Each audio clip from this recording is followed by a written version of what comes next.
Good afternoon, good evening to wherever and whenever you are in the world. This is Adam Harrison from HUMMINGBIRD Guitars, and I am here with you for the Cigar Box Guitar Builder podcast and now YouTube podcast. We're trying to get through some of the lumps and bumps of starting up a new format, a new rate. So just to move on, it is with thanks to CB Giddy Crafter Supplies for sponsoring our show. So just remember, if you need anything from CB Giddy, don't forget we do have an affiliate link in the episode description, so please feel free to use our affiliate link if you need to order parts from cbgiddy.com. You can receive a 10% discount on the overall price of your order. And just a reminder that Australian and New Zealand customers are also benefiting from a reduced shipping rate from the United States, which I suppose, which really helps. Okay, just to move on today, and we are going to be talking to Geoff Saunders from Crazy Possum Box Guitars. So let's get started. All right, we are back with Darren McDonald from Grumpy's Guitars, and the amazing Geoff Saunders from Crazy Possum Box Guitars. How are you, Geoff? Very well, thanks, mate. How are you? Mate, doing okay. All right, Geoff, mate, wow, there's so many places to start. Let me start. A couple of years ago, I'm trawling, going through YouTube, and I come across this bloke sitting there playing an ace-looking guitar, 3-stringer, quite a big one too, I remember. And I sit there go, oh, that's nice. That's cool. And I started watching the video. And what's your catchphrase when you start your videos, mate? It's g'day, me three-string mates. G'day, me three-string mates. Mate, you know when you said that, I felt like I was home. Yeah, I know. I'm trying to put a bit of Aussie in there, you know. You know, it doesn't take. It's not much of an effort, Adam. I'm telling you. No, well. So you're not American then? No. No, I do have but Americans are my most watched on my videos, actually. Yeah. So, there you go. Yeah, I think when you look at our analytics on whether it's YouTube or through my own YouTube channels or the group's YouTube channel, and even on when you're looking at through Podbean, when you're looking at all of the audio, the podcasting statistics, it's like it's 85% American. It's still such a massive audience, comparatively, and it's quite surprising. But the thing that I'm starting to see, which is really nice through the analytics, is that there are more Aussie people kind of jumping on board, and the percentages are starting to rise a little bit, which is really nice. Are you finding that with do you check your analytics and stuff on your site? Oh, always, mate. Yeah. Always. Yeah. I'm semi-addicted to it, I think. Yeah. Now, what the go is also between 55 and 65, that's my biggest, on 65 on, yeah, that's my biggest audience. And I think the cigar box guitar, because I call them box guitars because I don't use cigar boxes, because as you know, probably the both of you, that the cigar boxes in Australia aren't up to scratch. Not like the ones over there, Yeah. So it makes it hard. You've virtually got to reinforce the whole box. So you may as well just make one. That's how I thought of it. So, but getting back to the statistics stuff, so 55 and over. So I think it's a real instrument for the older folk, the ones that always wanted to play but never did. I reckon this is the best way to get into playing the guitar or playing an instrument, I reckon, as an older person. Yeah. So you reckon? What do you reckon, Darren? You reckon? Oh, like I feel old, so that's why I got into it. Yeah. Well, the actual reason I did what fingers went. Well, that's the way my fingers are going now. Like, I started out playing guitar, and then when I moved to the mountains, and I found Adam, and I started, It was a match made in heaven, wasn't it, eh? I don't know about that. Yeah, he's my second wife. I just planted myself in his shop. Until he taught me how to make them. So that's it. Made a nuisance of yourself, eh? Yeah. Well, I've been showing people how to build cigar box guitars, I think, since, probably, I had the YouTube channel going almost from day dot, just showing every bloody mistake I made all the way through. And then when I had the shop, it was funny, because we had a couple of people come through, and the way they asked me to show them how to build cigar box guitars, it was almost like an order. So I'd be a bit standoffish with them, and I'd be like, oh, yeah, you can go here, you can go there. It's like, and usually I don't mind sharing tips and tricks and all that sort of stuff. I mean, that's the whole idea of the YouTube channel. It's always been that. But Darren came up and he was just so open and just so honest. He said, I really just want to let it was like, yeah, how can you? You can't say no.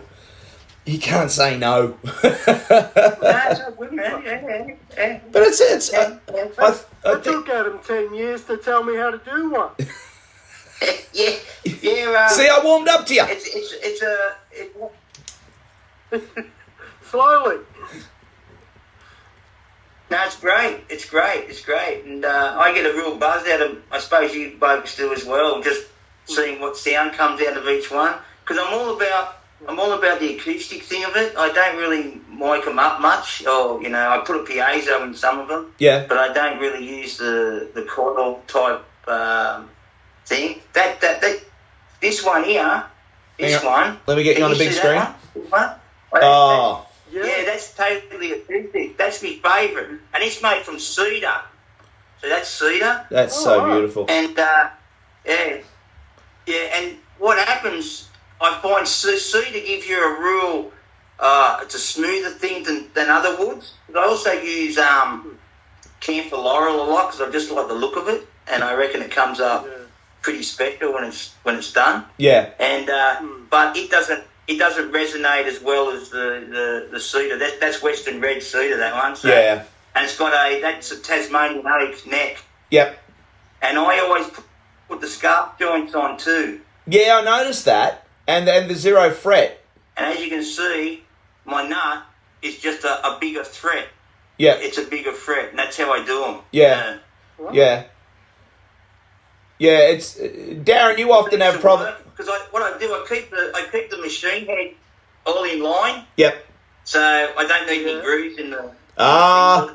See, Geoff, Jeff, you're like me, mate. You do the low string over the top. You keep that straight string pull. Yeah, it's it. I think that's the best way. Otherwise, it's hard. This is just me talking, my personal thing. It's harder to get the nut with the holes in, or you say you're using a nut and bolt or whatever. Yeah. Goes along the top there, right? I usually find that they're always out of whack, the actual group. Yeah. You can never get them in the right one, so that's why I went that one.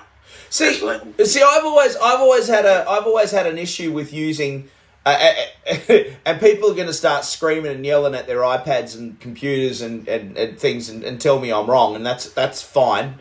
But I've always had an issue with using a bolt as a nut, because to me the string, if you look at it like along the length of it, the circular part, like if it's a circle, when it sits in the you guys, you know what I'm doing? I'm doing a visual thing, and I'm holding my hand up to the camera trying to show you, and of course I don't have video because of my stupid computer. Anyway, it doesn't matter.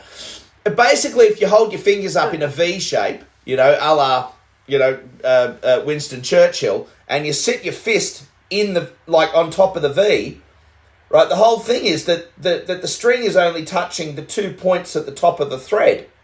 It's not actually going in and making good contact, and so for me it's always been a case of, how does that transfer sound well? Yeah, at just those 2 tiny points. But then again, Mike Snowden, for example, uses them all the time, and he gets a killer sound. even when he was doing piezo guitars, you know. And then of course we got our mate Nigel McTrustry, who's always used those massive bolts up in Queensland. Not that we've seen anything of him for a year or so. I don't know what's going on with him. Anyway, it doesn't matter. But yeah, I don't know. So I just love what you got there. The zero fret. How do you find using the zero fret for slide, Geoff? Mate, there's no dramas. Yeah. There is really no dramas. And the best part is too, Adam, right, is when you're down, you say on your, I just got to move my thing here a bit, hang on. Oh. Yeah, right. Oh, the rest of me chops, hang on. Yeah. Look at the necks. When you get, yeah, they're all ready to go. Gee whiz, well, mate. Not really, they've got a bit to go. See, Daz, this is what you're dealing with, mate. This is a professional. I've got 35 I've of them never going. claimed to be professional. Well said, son. Well said. I'll just show you something. Are you getting into these scarf joints, Adam, at all? No, look, for me, no. I've basically never really had the jigs for them, and they always worried me as far as boxing up and posting, not being flat, that kind of thing. And I've always kind of built my guitars in a slightly more probably traditional style, as in the straight necks, and it's just something I've always done. But I do love a really nice scarf joint, and I totally see the benefits of using them 100%. Yeah, see, what I don't put any. I call them fins. You know how some people put the fins out here. You know, Yeah. You're right. They make it wider here up the end of the thing. Yeah. I don't do that just because, you know, it's better to say you can line these holes up. You know what I mean? Yes, absolutely. But my advice to anyone that's making a scarf joint, just don't do the scarf joint, right? Just don't do the scarf joint. Put another piece of wood on top over your scarf joint. Yes. Right? Like this. And that makes it so much stronger. Yeah. Rightio. Can you see what I'm talking about? Can you see the two layers? At all? Absolutely. See how I've got that darker piece on top there. So, what's that, a walnut? Makes it so much stronger. Yeah. And no, mate, you know what this wood is? That is Oregon off a house build. Oh, lovely. Right, piece of Oregon. Yeah. Right? I like Oregon, but what you got to do, you've got to have your what are they called? Those things there. The grain. The grain going up. Going straight up and down. Yeah. If you have it sideways, they do walk. Yeah. Right? But if you have the grain going this way like that, you got no dramas, you know. Yeah. And that's my little hole for the piezo, all pre-drilled. I know, and then, as you know, my standard ones don't come with fret markers on the face, but I put them here along the side. Yep. And, I put a box on them and then, string them and away you go. So, Geoff, let me ask you, mate. Right. Have you do you have a website that you sell the guitars from? How can people get in contact with you? I do. I have a website. You can actually buy them online, right? Yep. But I can't keep up, mate. I can't. As soon as I make them and they go. Yeah. As soon as I put them up on the I might play them or something. Do you go to markets? Do you?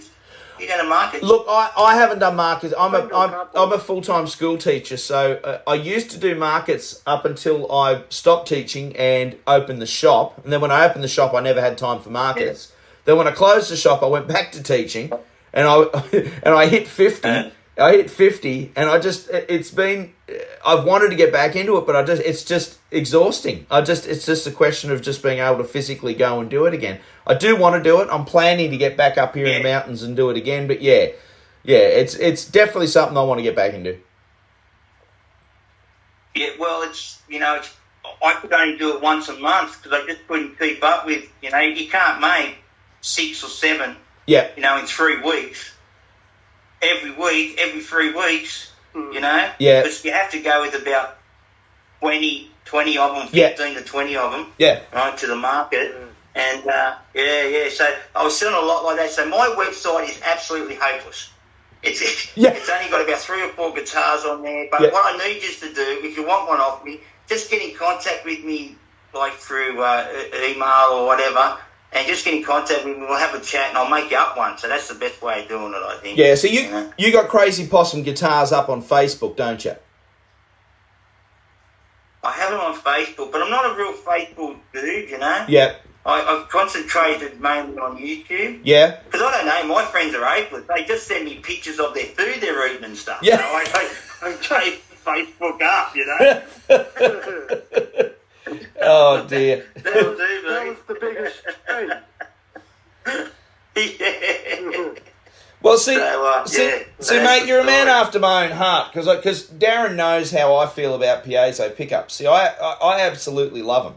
I absolutely love an acoustic instrument, and for me, they're more closely connected to the culturally to the type of music that I really love, which of course is acoustic blues, Robert Johnson, all those guys, Lead Belly, just all those guys, Blind Lemon, just that acoustic blues where rock and roll started, that whole kind of thing.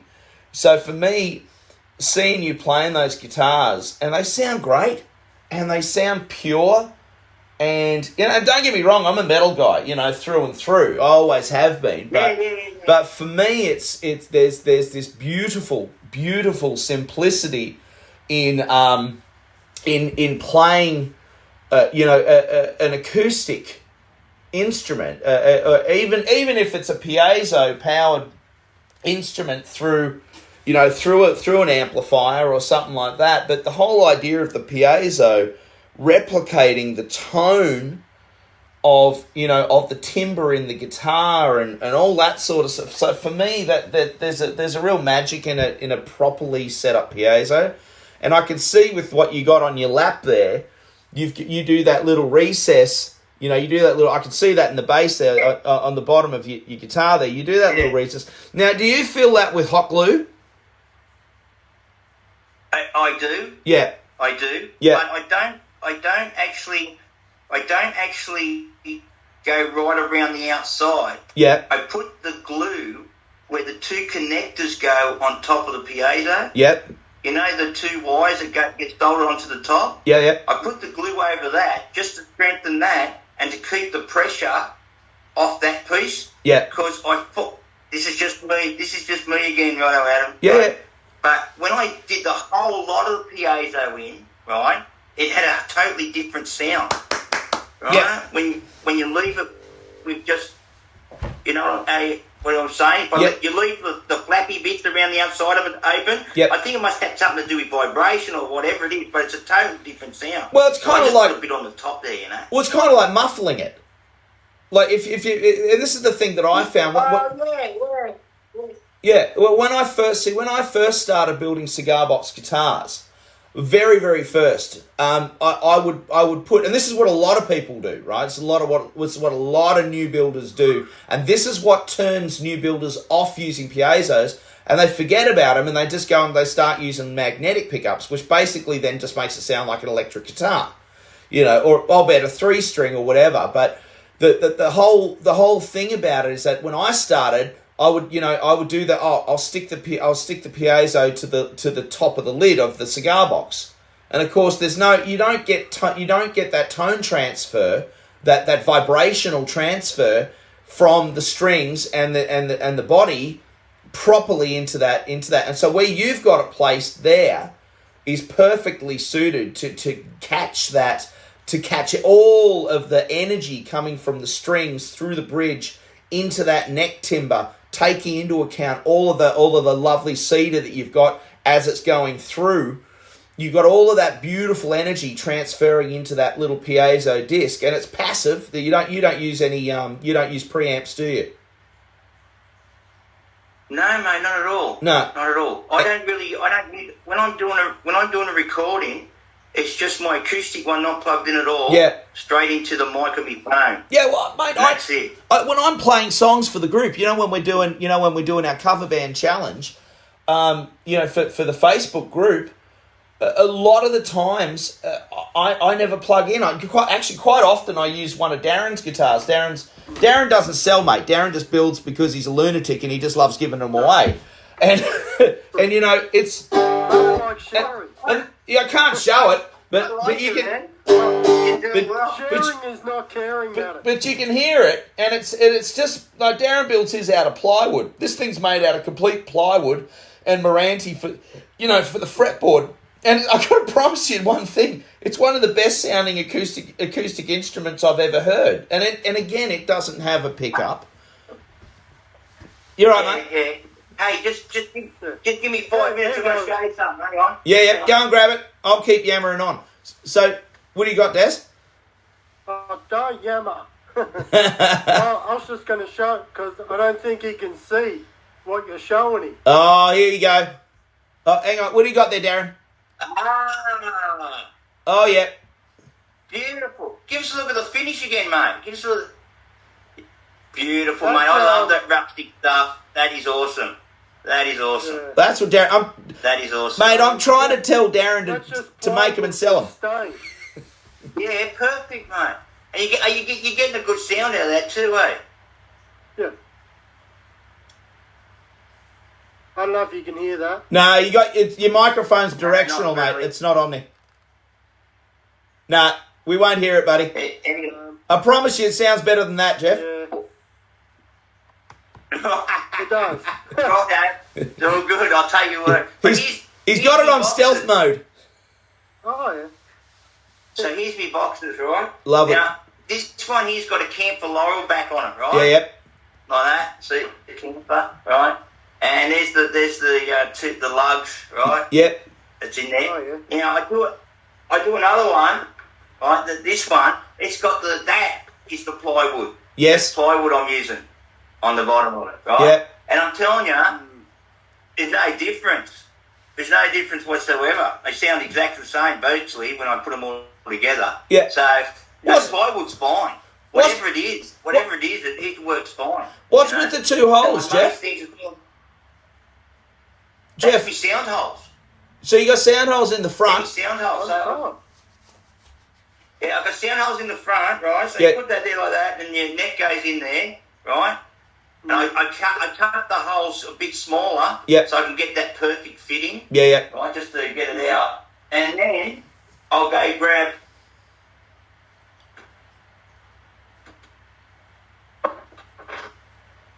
Look at that. Look at those necks sitting there, mate.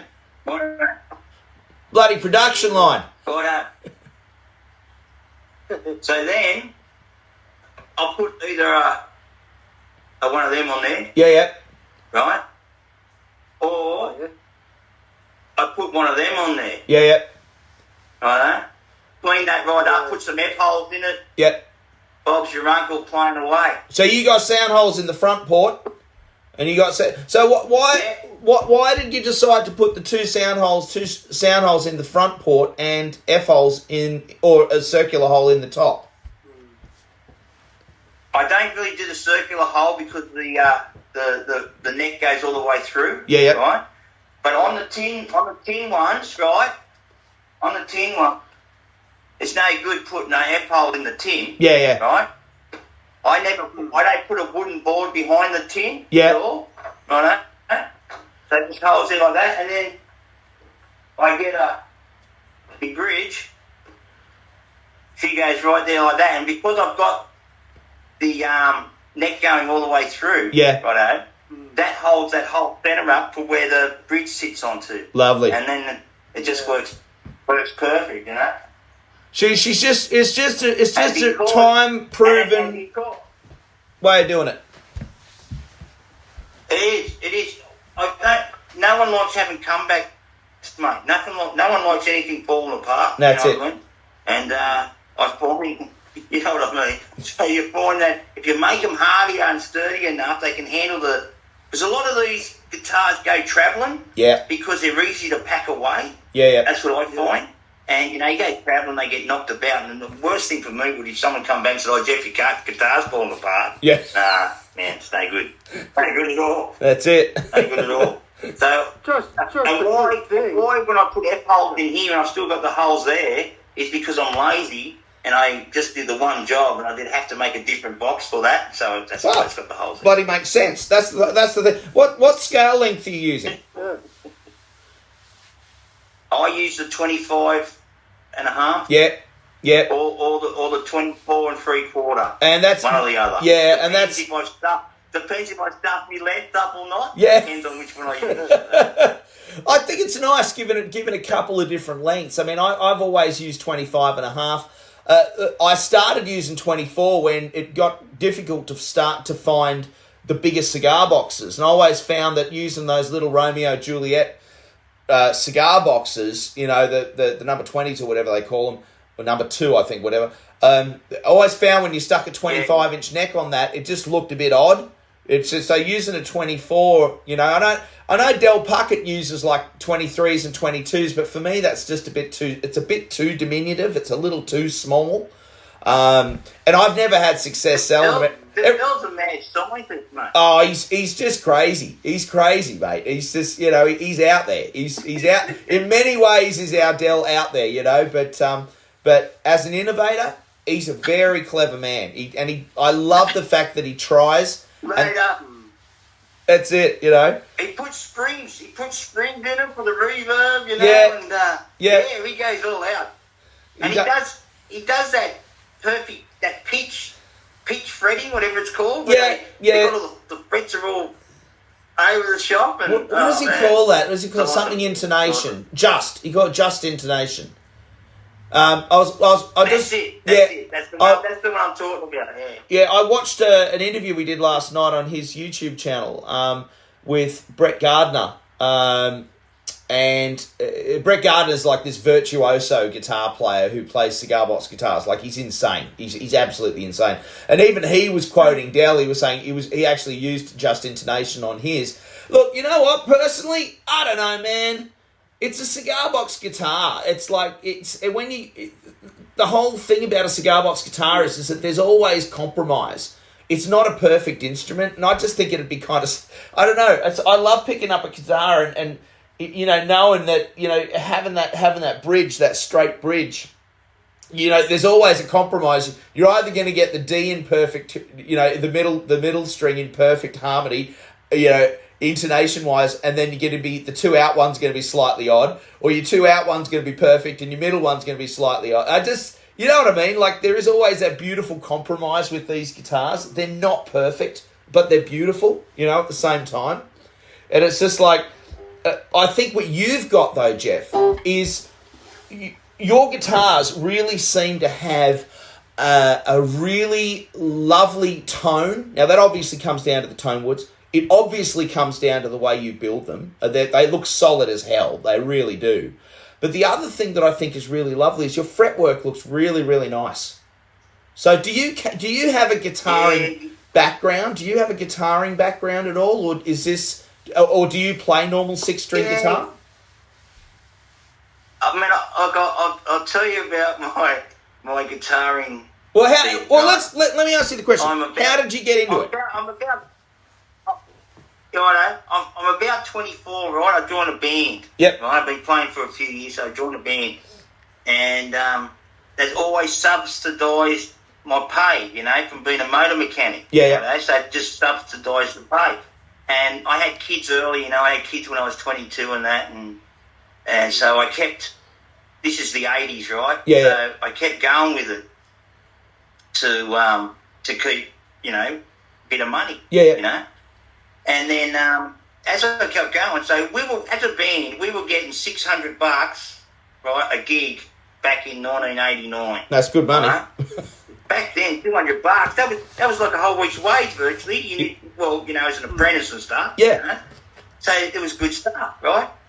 Move forward 20 years, I'm still playing in bands for EPs and that, and we're getting 660. The GST come into it. Yeah. Like in 20 years. The pay rate hadn't changed, yeah, you know, in all that time. But anyway, get away. That's just me whinging. That's all right. But anyway, so I turned 50, so I thought to myself, oh man, I'm going to give this playing guitar full on, you know, become a professional, and, you know, gig and just do that. Yeah. So I did it for about 6 months, and I found out really quick I wasn't that good at it. Yeah. And then COVID hit, right? Yeah. And then we had no gigs, so here I am. I'm stuck at home. Yeah. Well, hey, they were pretty aggressive. They locked us in their houses virtually. Yeah, that's right. So I thought I see Del Puckett on the YouTube. And I thought, well, I've got nothing else to do. I'll make one of these things. So I made one. Yeah. And I just went, wow, how cool is this, right? And exactly what Del does, right? Did, right? And I made it. Anyway, at the time, I was teaching a lot people, right, to make some money, you know. Yeah. And when COVID finished, this lady came in that I was teaching, and she said, "Oh, I love that. I want that." So I sold her the first guitar I ever built. I sold it, right? Yeah. To one of my students.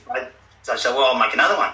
Then I made another one, and then I made another one. Yeah. And it sold, and I made another one, and then it just kept going from there to there. Yeah. Right, and then then COVID ended up, and I thought, oh, this is pretty cool. So I started making them, and I went to the market, and then I think the first market I went to, I sold 12 in the first market, and then that was it.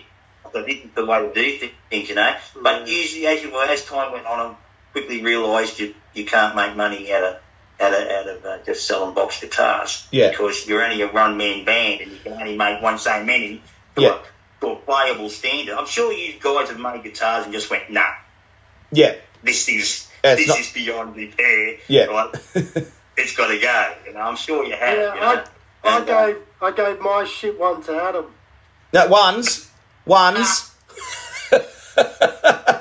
I've got a few of your shit guitars here, mate. It's all right. Winter's coming up. I'm going to need firewood. Anyway, I kept all the good ones for myself.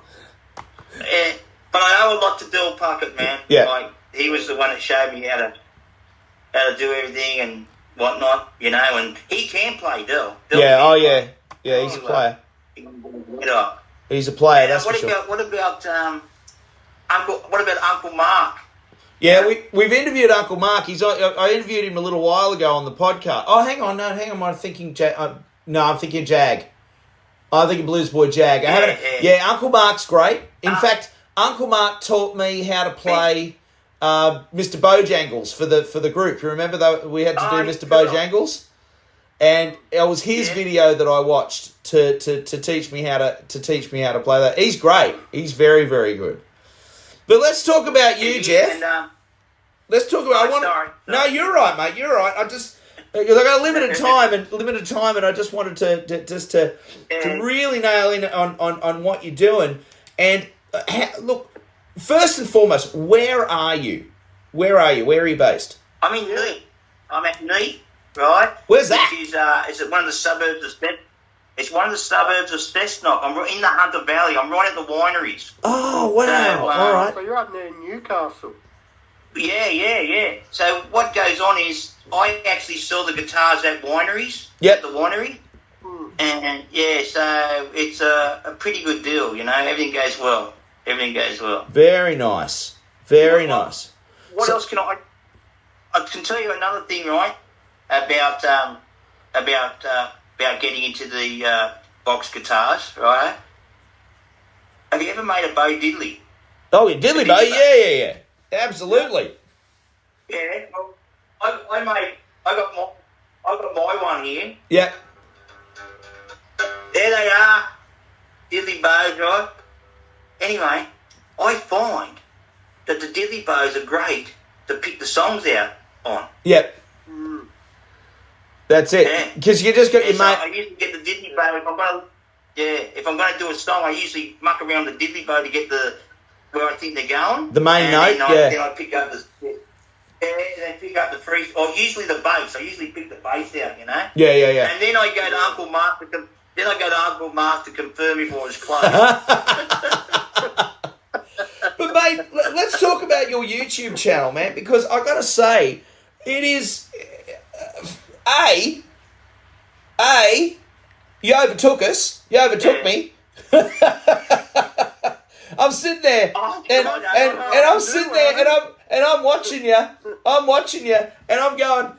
I was sitting on about 1,600, and I'm sitting there watching you, and you were on like 1,200. And I come back the next week, he's on 1,250. Shit, I haven't moved. I come back the next week, he's on 1,300. Bloody hell! Now you're on 2.69 thousand, mate. You gotten up there. You're nearly on 3,000 viewers, 3,000 people sitting there watching you play guitar. And I'm gonna throw a name at you. You may not know, you may not remember this name, but I'm gonna throw a name at you. It's a fella that I'm building a guitar for at the moment, and it's funny, you know, because when I contacted you a couple of weeks ago, you know, because I always say, people go, oh, where can I learn cigar box guitar, how to play, and all this sort of stuff, and I always send them to your channel. I'm always sending them there because I just find. Oh, perfect. Well, I find your channel, it's very approachable. It's a lot of fun.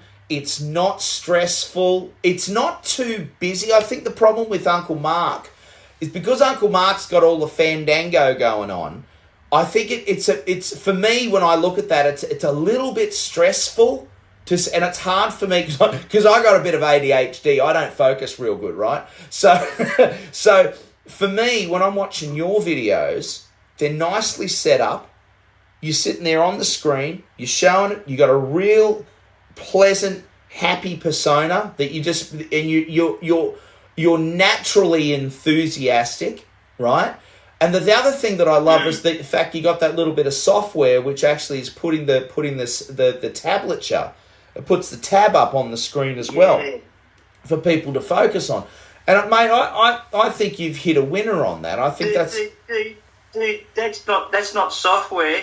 That's me. I write each one of them notes out and put it on. Oh, so it's hard work, mate.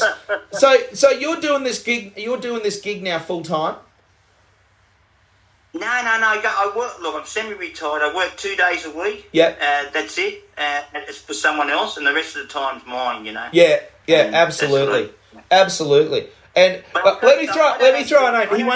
He won't mind me throwing this name at you. David Wheeler. Oh yeah. Yeah. I don't know David. Yeah, I know David Wheeler. Yeah, Dave Wheeler. So I told him I was interviewing you. He's so stoked. He's so stoked. So Dave, if you're listening to this, there you go. Little plug for Dave Wheeler. So but he was saying I'll tell you. Hold on. Dave Wheeler made me that. Oh, yes, we were talking about that. He does the laser cutting and stuff. Yeah. Now look, that's going to be a resonator. Oh, sweet. Nice. I know. Right? But he's such a lovely guy. He's such a lovely guy. What a champ. Have you seen a video I've got with him? I did a thing. He said, I sent him. He did. I built him one. I built him a guitar. Yeah. Right. I haven't seen it. The little F holes for it. All right. Yeah, the covers. I haven't seen it. No, hang on. He made them for me, and I put them on his guitar for him. It's all Camp for Laurel. Yeah. And I sent it to him. I said, I hope you send me back a video of you getting it. And he did. And he sent me a video back of going through his whole shop. Yeah. I've got a video of it on my channel, mate. And his laser cutter. I'm trying. He just types it in. Darren, he just types it in. Yeah. Right? Yeah. And he goes, and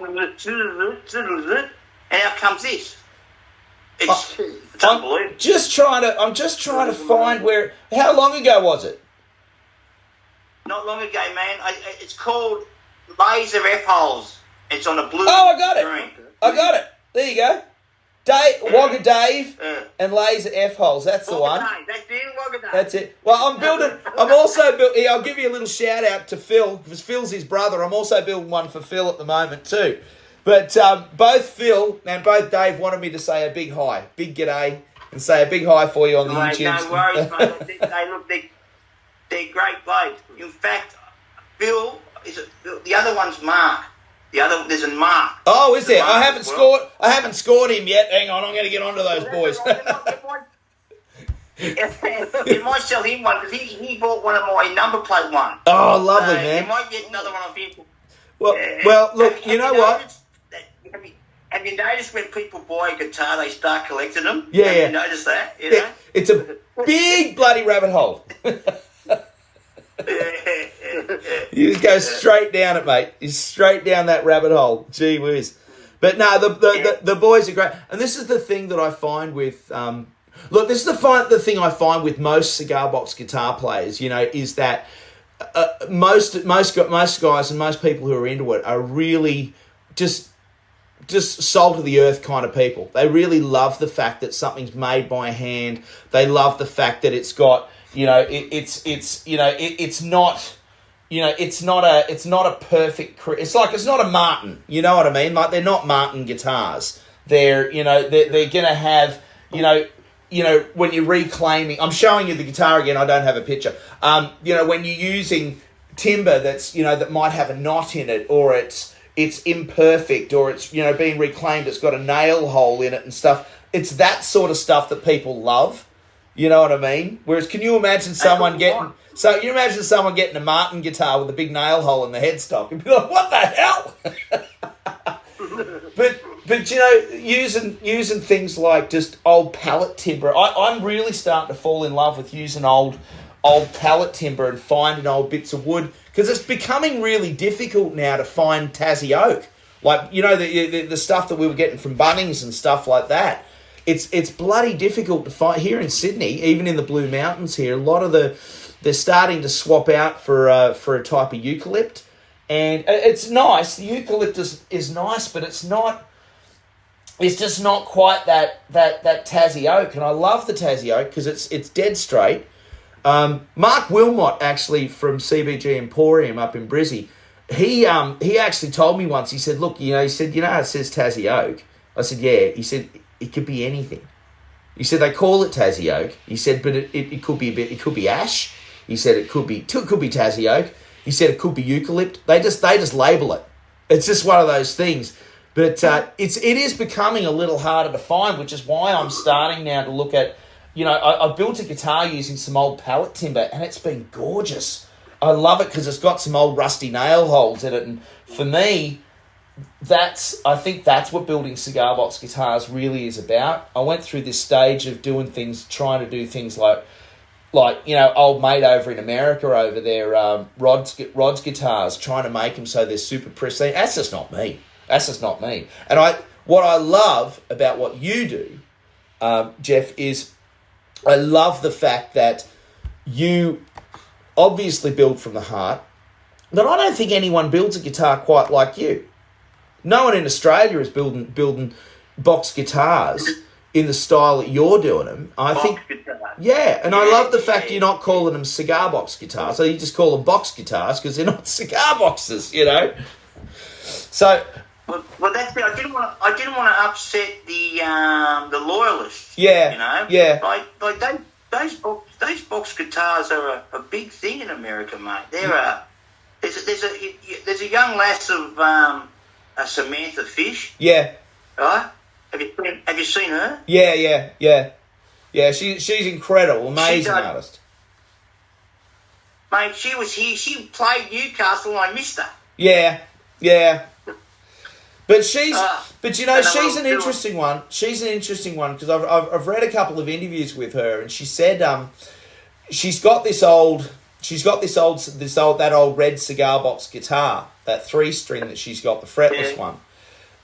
But she's actually said in a few interviews, she said, because it's on its way out, it's dying, you know, because she's been playing it for near on 15 years or whatever, and it's starting to come to the end of its life. But she's actually said in a couple of interviews that I've read, she's actually said when it dies, that's it. She won't be doing any more cigar box guitar stuff. She said that'll be the end of that, you know. And I just thought, I'm hoping it's not. I'm hoping it's like, because, you know, in a way we've kind of lost Justin. That's it, mate. She's dead. That's it, mate. She's dead to me now. Well, look at Justin Johnson. I'll never mention her name again. Yeah. Well, look at Justin Johnson. Justin Johnson's one that's really interesting, and I've interviewed him, and he's a lovely fellow. He's a really nice guy. But Justin's kind of the same way. He's kind of gone down that avenue now where he kind of... he built himself up with the cigar box guitars, and and now with his YouTube channel, he's got near on I think 1.7 million followers on his YouTubes. He's pumping out albums left, right, and centre, and he's got that good business acumen. I mean, he's obviously made it a full-time gig, but most of what he does now is on 6-string guitars, and even his lessons now that he's done, he's done these new batch of lessons and stuff. It's all on 6-string. It's like, so it's kind of gone. It's a bit of a shame. It makes you feel like you've lost someone almost. It's like when you want to listen to cigar box guitar music and you think about it, it's there are a lot of people actually producing music out there. Have you thought about doing anything like that? Have you thought about doing an album or something on cigar box guitar? Yeah, I'd love to do it, but unfortunately, mate, I can't sing. Yeah. And this is where things go downhill quickly. Mate, I reckon you do it. I reckon you do a bloody awesome job. We got to get you on the mate. Manual guitars. Look, we got to. Mate, for you to put me and him in the same sentence, I'm very blessed. I am shocked, actually. But we got to. I don't sing at all. We got to get you. Yeah, but you're an Elvis. See, he's a big Elvis Presley fan, is our Darren, right? And Darren, see, Elvis couldn't sing either, mate. But it's if he can't, you should be able to. I'm just kidding. Never wrote one of his own songs, Geoff. Elvis never wrote one of his own songs. Oh, bullshit. That's bullshit. I can I think he wrote. Didn't he write "That's All Right, Mama"? Didn't he write that? Oh, I could be wrong. No. He wrote "Love Me Tender." He part wrote. "Love Me Tender." Did you notice that, Geoff? He started out saying he wrote it, then he's gone to part wrote it. I think he wrote 2 words in that song. I can prove it. I've got a guitar board. Songs. Yeah, I think didn't he put the full stop at the end of the lines, Geoff? He put the full stop at the end of the lines when they were writing it. Yeah, he co-wrote that. Hey, Adam, don't try and draw me into you're trying to make me the wedge. Don't worry, Geoff. I'm going to his place after this podcast, and I'm going to beat the crap out of him. Yeah, right. Make sure you get it on video. Right? Yeah, I will. You're gonna put me. We'll go viral. You're gonna put me in your bucket and whisk me up like you do when you do the draws. I'll just messing with you. I'll just messing with you. All right. I think okay, Geoff.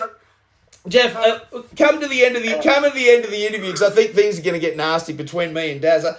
And I think so too. I think so. I just have one question for Geoff. Yeah. Geoff, where did you get your name? Crazy Possum. Okay, right. Yeah. I was living in a place called Wanderland, right? Yeah. Which is on Lake Macquarie, rightio. And when I used to come home from gigs about 3 o'clock in the morning, there was this possum that used to be on top of our roof, right? And I used to have to haul all my stuff past the house into the back shed. And I used to get down and he used to run to the back shed and he semi-attacked me. He was crazy.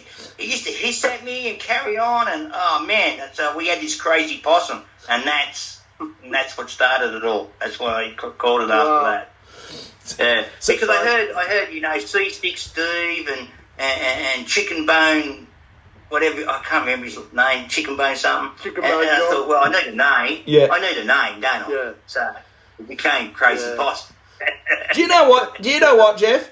I reckon if you did a couple of songs, and you stuck them up there, I reckon people would be watching. I think people really like your down home kind of.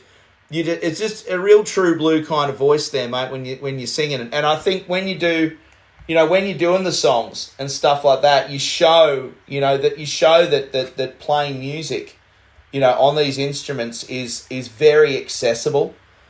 You show that it's not super difficult to play these things. Like it's quite an easy instrument to learn how to play. And I think you make it a very accessible thing for people to see. And I think that I just wish you and the YouTube channel just all the luck in the world, mate, because You got 258 videos. You got 2,690, subscribers at the moment. Anyone listening to this, do yourself a favour.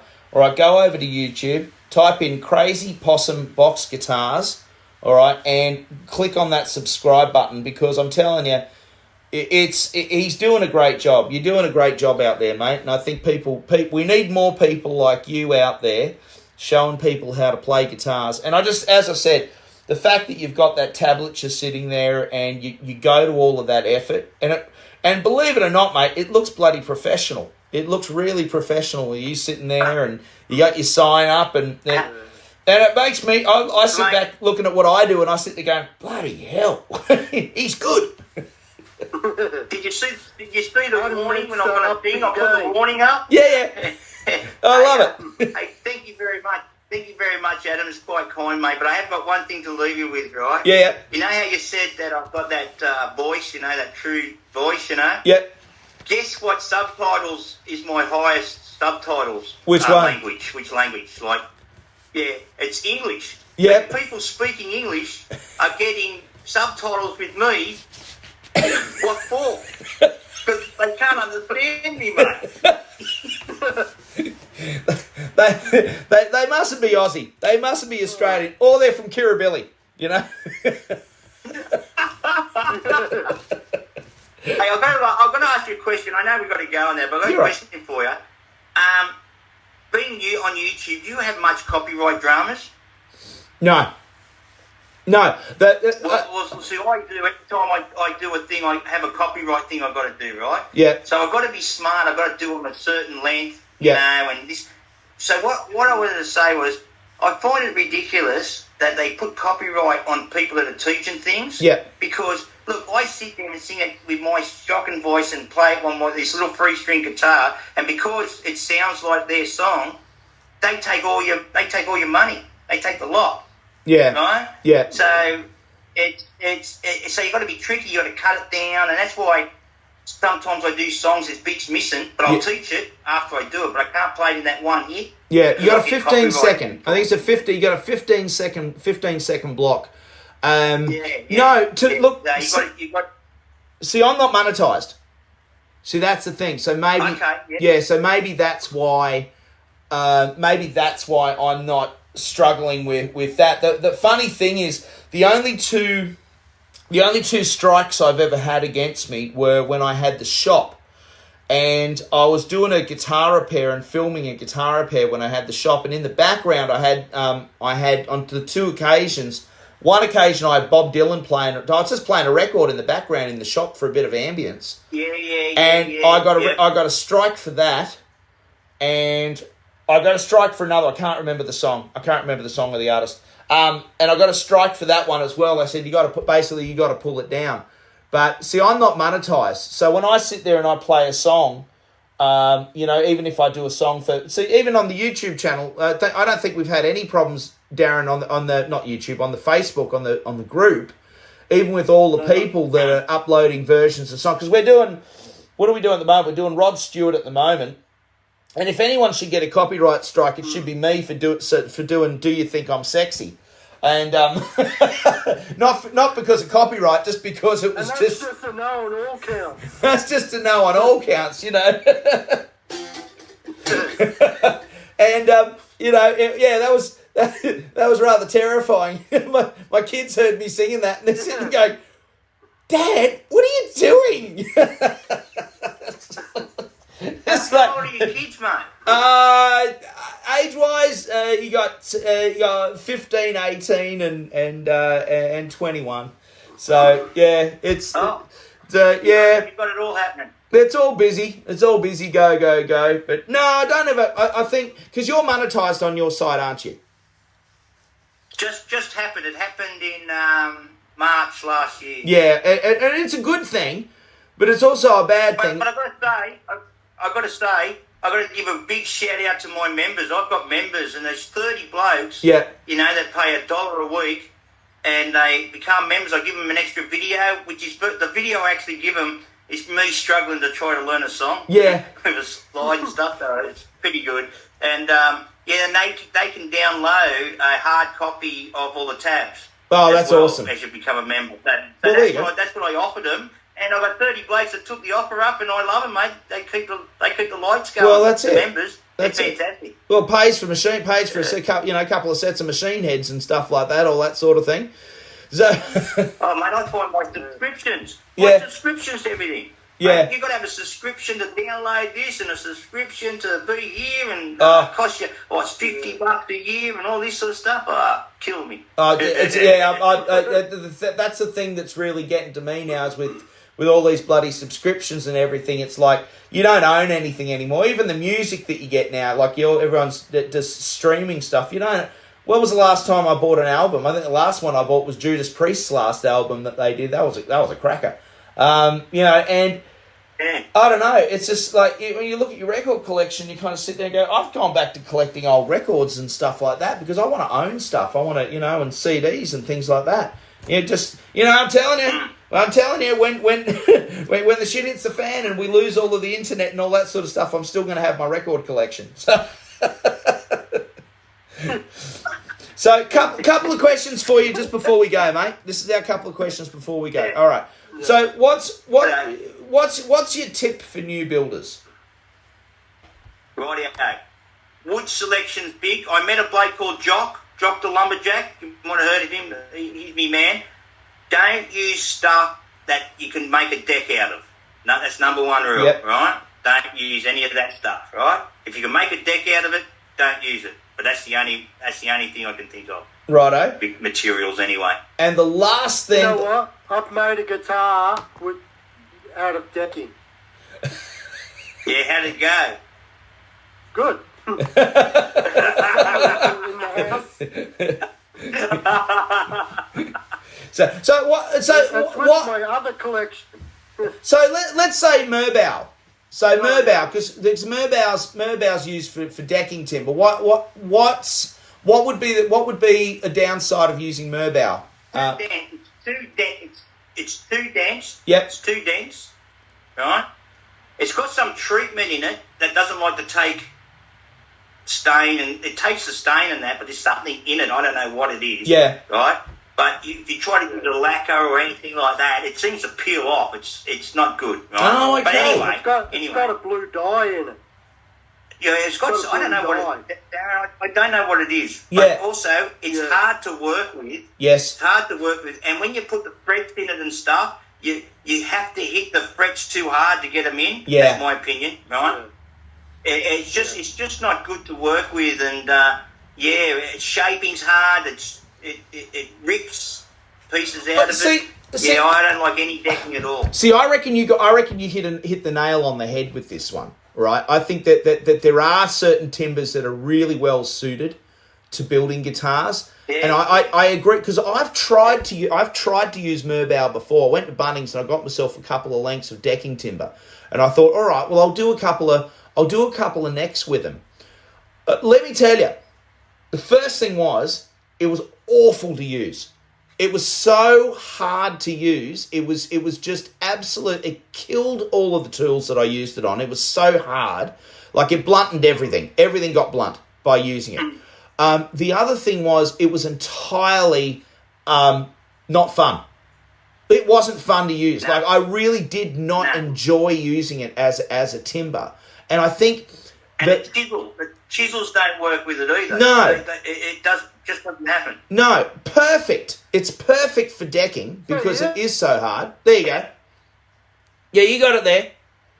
You got it there. Yeah, but to do a whole neck out of it, nah. I just even filing it, sanding it, it's just yes, you could do it. Yes, definitely you can do it. But I'd agree with you on that, mate. I do, and it's. But when I compared it to a neck that I made out of white pine, and the white pine neck sounded better. It did. It's just one of those funny things. It just sounded because it's not as dense. It's somehow it just allows the strings and the notes to vibrate and resonate. Yeah, you know how they use birch and all these trees, right? Yeah. If you have a look at a birch tree, it looks like a pine tree. Mm. You know, it's like that sort of stuff. But the second thing I would say, if you're going to build something, right, if you're going to build it, is don't be scared to throw it away. Yeah. Don't try and salvage stuff that is beyond salvaging. Sometimes you just got to say, righto, I stuffed that, out it goes, I start again. Yeah, learning experience. Right? That's it. Yeah, the second thing is make the box fit to the neck. Don't make the neck fit to the box. Yes. And does that make sense? Yeah. So, Right? Yeah. It's when you, because if you make your neck up so it's perfect, and then you mould that box to get into that neck. Yeah. That's the way to do it. If you already cut your hole out in the box and get everything on your box, then you try to match your neck to the box, your neck ends up looking stupid. It doesn't happen. Doesn't work. You know, it's best to make a beautiful neck because he's the main man. He's your player. Your neck's your player, right? He's the man, right? He even makes the noise. He makes some of the noise too. How it's going to sound. The neck does, right? He's a master of everything. How it plays, how it sounds. You just want this box on there to resonate him, and I think that's the best way of doing it too. Yeah, absolutely. Now, the last thing I got for you, mate, before we go, is in your workshop, what's the most important tool? Bandsaw. Yeah. Yeah. Bandsaw? Yeah. Because you can get by without a table saw. You can use your bandsaw, you know, and just doing things like, you know, when you have to make the cutout in the neck. This piece here. Yeah. Right. So that cutout. Now it's narrower down here because you've got to have a back. You've got to have a back angle. On your box, right? Yep. So it's 5 mil back angle, right? So that gap there is 15 mil, and that gap there, right, is 10 mil. Yep. So it cuts on an angle. Now to do that on a table saw or anything else, you've virtually got to cut it by hand. But with a bandsaw, it's no dramas. Yeah. Thanks, mate, because mine just died. Appreciate it. Right. So on that happy note, a new one. Sorry.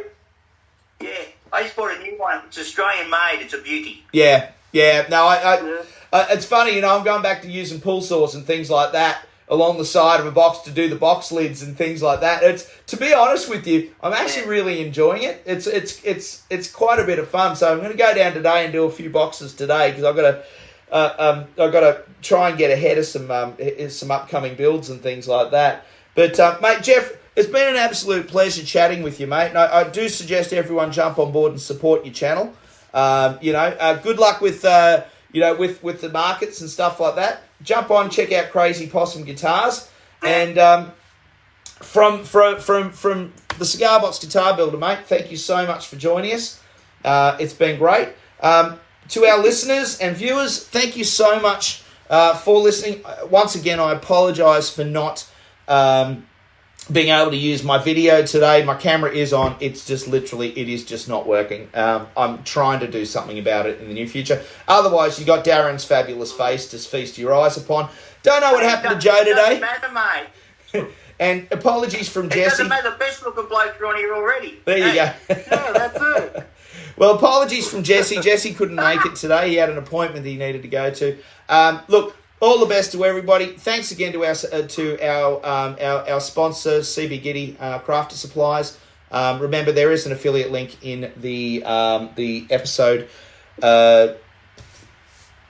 information down the bottom there. Well, you got a sponsor? Yeah, man. CB Giddy. You got a sponsor? CB Giddy, mate. Holy You're kidding me. How'd you score that? What did you do? Well, I've been shopping with. I've been shopping. We don't talk about what Adam does. I've known Ben for many years, and I've always liked a lot of his products. We just got talking one day. He fixed up shipping rates. The reason I'd stopped using CB Giddy was because the shipping rates had gotten too expensive from America.